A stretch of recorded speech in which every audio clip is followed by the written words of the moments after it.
अगर बृहस्पति नहीं चमके तो बृहस्पतेश्वर महादेव, जहां पर बैठकर बृहस्पति भगवान ने शंकर भगवान की आराधना करी है, रोज गंगा जल जाना, गंगा जल लेकर आना, शिव जी की आराधना करना, एक शिवलिंग का निर्माण करा, उसकी आराधना में बृहस्पति भगवान डूब गए, उसकी आराधना में बृहस्पति महाराज निरंतर लगे रहे, और इतनी आराधना बृहस्पति महाराज ने करी, इतनी आराधना कर काशी में करी। बृहस्पतेश्वर महादेव काशी में विराजमान। कौन से महादेव? जम के बोलिए जरा। बृहस्पतेश्वर महादेव काशी में विराजमान है, जो अंगूठी में पुखराज नहीं पहन सकते,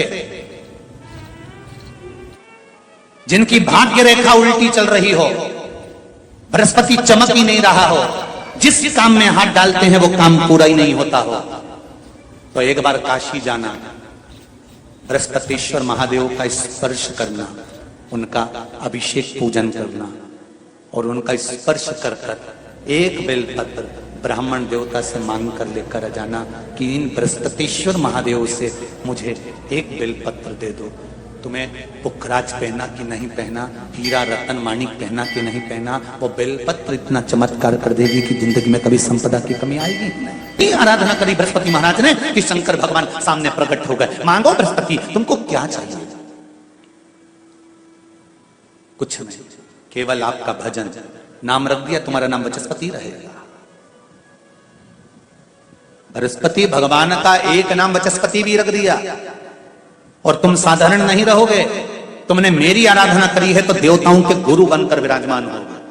इतनी भी परेशानी चल रही हो, थोड़े दिन बाबा की जो जलाधारी है, इस जलाधारी पर हल्दी का थोड़ा सा लेपन करिए। हल्दी का लेपन कर कर जिस पात्र से शिवजी को जल चढ़ाओगी, उसी पात्र पर अपनी 3 उंगलियों का स्पर्श हल्दी का कर कर फिर बाबा को कुंदकेश्वर महादेव के नाम से जल चढ़ाना प्रारंभ करें। जो हल्दी का लेपन आपने जलाधारी पर करा है, उसी जलाधारी की एक उंगली कलश पर लगाकर लेकर आओ।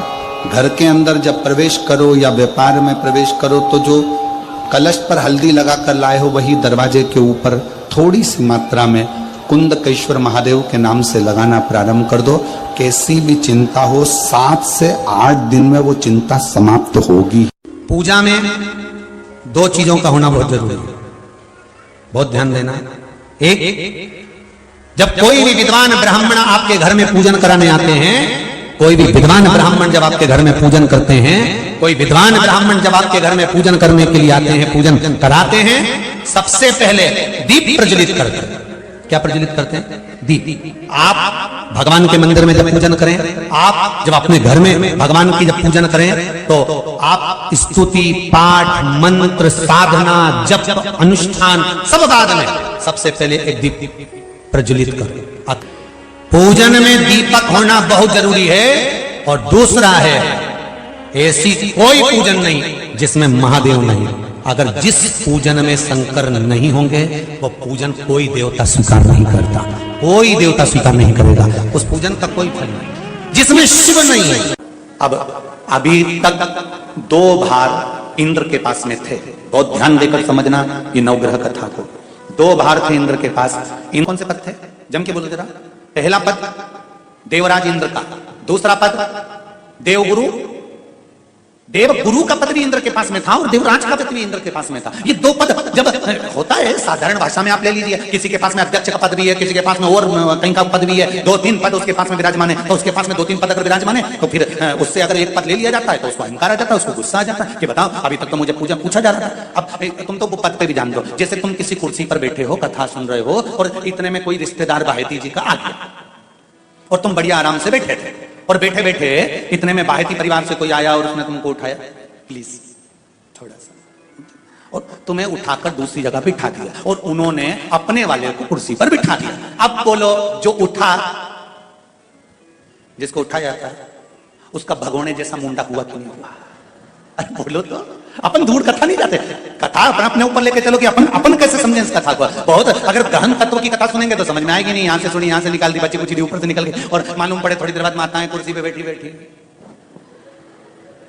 अब फिर तो अपन तो अपने पर लेकर चलो ना, कि जैसे कोई आप कुर्सी पर बैठ गए और इतने में इनके रिश्तेदार कोई आए और आने पर उन्होंने कहा दिया तुम यहाँ से उठो दूसरी जगह जाके बैठो, इतने में तुमको बुरा लग गया, बुरा लगा, मुंह भगोने जैसा हो गया, गुस्सा आ गया। उसी तरह इंद्र के पास में दो सत्ता थी, एक देवराज इंद्र थे और दूसरे गुरु का पद भी इंद्र के पास में था। देवताओं के गुरु बनकर इंद्र घूम रहे थे, पर अब उल्टा हो गया। शंकर भगवान ने बृहस्पति महाराज को देव गुरु बना दिया।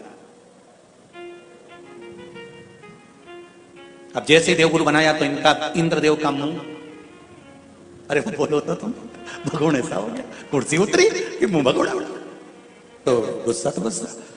इतने में इंद्र ने, बृहस्पति महाराज देवगुरु बन गए, इंद्र सिंहासन पर बैठे थे, अप्सराओं का नृत्य देख रहे थे, वहीं से देवगुरु बृहस्पति का आगमन हुआ। बृहस्पति महाराज जैसे ही आए तो इंद्र तो सिंहासन पर बैठकर पूरा अप्सराओं का नृत्य देख रहे थे, उनको देवगुरु बृहस्पति से मतलब ही नहीं था।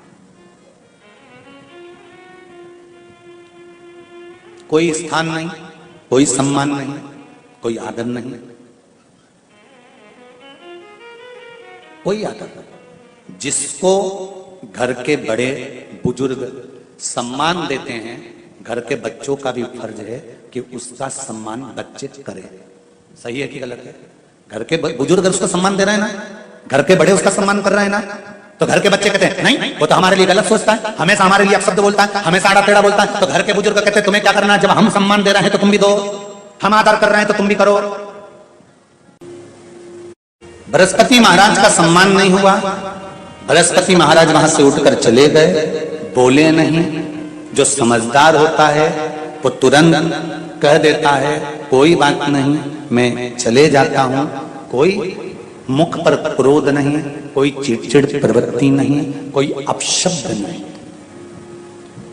एक बात मैं आप सबको कहना चाहूंगा, किसी जगह पर यदि आपका अपमान हुआ है, बहुत ध्यान देना जरा, कथा थोड़ी भारी है पर समझ लोगे आप।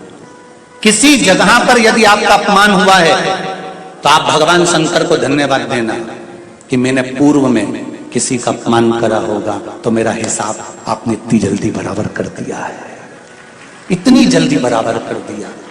ये थोड़ा सा अपमान मेरा कराया, मेरा हिसाब बराबर हो गया। कोई गाली दे रहा है, देने दो, शंकर भगवान को धन्यवाद देना, बाबा बड़ी कृपा करी, मैंने पूर्व में इसको गालियां दी होंगी, अपशब्द कहा होगा तो इसने मुझे पलटकर गाली दे दी, अपशब्द कह दिया।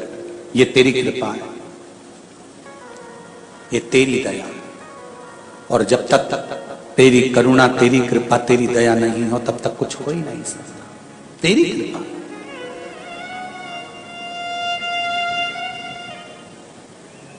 भगवान से कहो हे देवादि देव महादेव, मैं ये नहीं कहता कि मुझे रोने मत देना,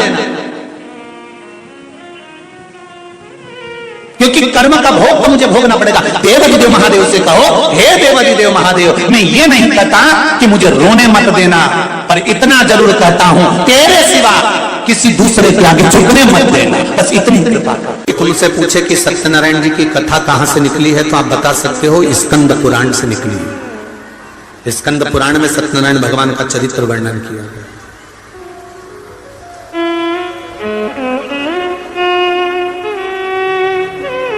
कितने लोग हैं जिनके यहां सत्यनारायण भगवान की कथा होती है? कभी तो हुई होगी, हुई है?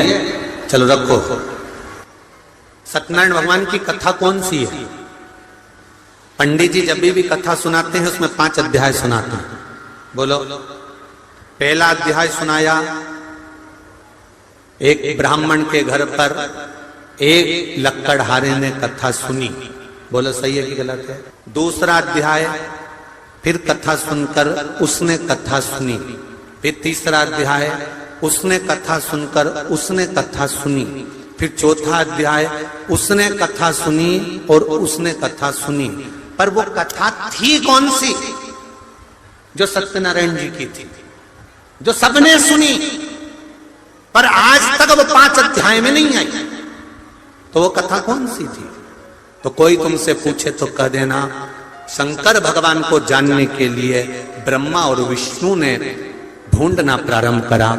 भगवान विष्णु नीचे गए, ब्रह्मा ऊपर गए, केतकी का फूल, गाय सबको लेके ब्रह्मा जी आए। नीचे खड़े हुए भगवान विष्णु से ब्रह्मा जी ने पूछा कि तुम्हें भगवान शंकर के चरण मिले? तो भगवान विष्णु ने कह दिया कि मुझे चरण नहीं मिले। शंकर भगवान के सामने भगवान नारायण ने सत्य बोल दिया था, इसलिए उनका नाम सत्य नारायण हो गया। तब भगवान विष्णु ने जैसे ही सत्य बोला तो 33 कोटि देवताओं ने पुष्पों की वृष्टि करी, हाथ जोड़कर स्मरण करा, स्तुति करी। एक सुंदर कलश को सजाकर उस पर श्रीफल रखकर आम पत्र को लगाकर केल पत्र के साथ में भगवान विष्णु की आराधना करना प्रारंभ करी।